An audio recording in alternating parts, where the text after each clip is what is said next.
ऊंचे ऊंचे पहाड़ों के बीच स्थित सुंदर वन, जहाँ जंगल में ढेर सारे पशु पक्षियों के बीच भालुओं का एक झुंड रहा करता था। उन्हीं भालुओं के बीच रहने वाला नन्हा सा मोलू आज बड़ा उदास है। वह एक पेड़ के नीचे मुंह गिराए ऐसे बैठा है मानो वह सो रहा है, परंतु ऐसा बिल्कुल भी नहीं है। उसकी आंखें खुली है और वह कुछ सोच रहा है। मोलू को ऐसे उदास देख उसकी माँ उसके पास आती है और उससे उदासी का कारण जानने का कोशिश करती है, परंतु मोलू उसे कुछ भी नहीं कहता। वह बिल्कुल खामोश रहता है, परंतु अपने बच्चे को ऐसे हालत देख भला कौन माँ चैन से रह सकती है। वह मोलू से बार बार उसकी उदासी का कारण जानने का कोशिश करने लगती है। तब आखिरकार मोलू उसे बताता है। वह कहता है, माँ, मैं अब बड़ा हो चुका हूँ और अब मैं किसी पर बोझ बनकर नहीं रहना चाहता, इसलिए मैं अपना शिकार खुद करना चाहता हूँ। परंतु कुछ दिनों पहले काजू और उसके दोस्त मुझे शिकार करने से रोकने के लिए मार्ग में नए नए अवरोध उत्पन्न करते हैं। वे कभी मुझे अपनी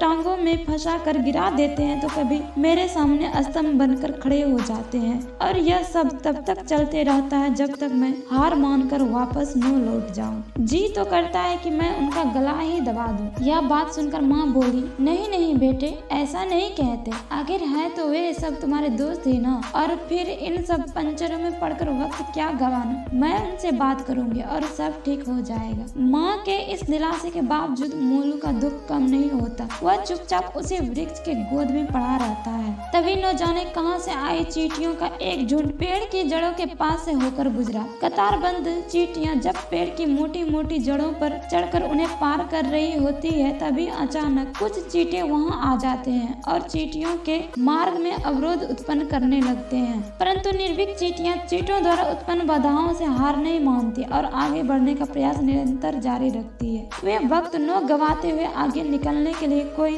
दूसरा रास्ता तलाशने लग जाती है। वे कभी उनके दाएं से तो कभी बाएं से निकलने का प्रयास करती है। इस संघर्ष के दौरान चींटियों की निगाह मंजिल से कभी हटी नहीं। उनका सारा ध्यान मंजिल पर ही टिका रहा, जिसके परिणाम स्वरूप वो चींटियों को मात देकर आगे निकल गई। यह देख रहे मोलू का चेहरा खिल उठता है। उसका शरीर ऊर्जा से भर जाता है। वह देर न करते हुए शिकार की तलाश में निकलता है, परंतु हमेशा की तरह उसके दोस्त की निगाहें मोलू पर टिकी है। थोड़ी ही देर में मोलू को एक शिकार नजर आता है, परंतु वह जैसे ही शिकार की ओर दौड़ता है, काजू और उसके दोस्त हमेशा की तरह उसके मार्ग में नए नए अवरोध उत्पन्न करना शुरू कर देते हैं। परंतु मोलू का निश्चय अटल था। उसका ध्यान सिर्फ और सिर्फ अपनी मंजिल पर टिका रहा। दूसरे भालू जैसे ही मोलू का रास्ता बाधित करने की कोशिश करते, वह फौरन कोई न कोई दूसरा रास्ता तलाश लेता। इस प्रकार सा और मौत का खेल उनके बीच काफी देर तक चलता रहा और आखिरकार मोलू को अपने शिकार तक पहुंचने में कामयाबी हासिल हुई, जिसे देख काजू और उसके दोस्त दांतों तले उंगली दबा लेते हैं।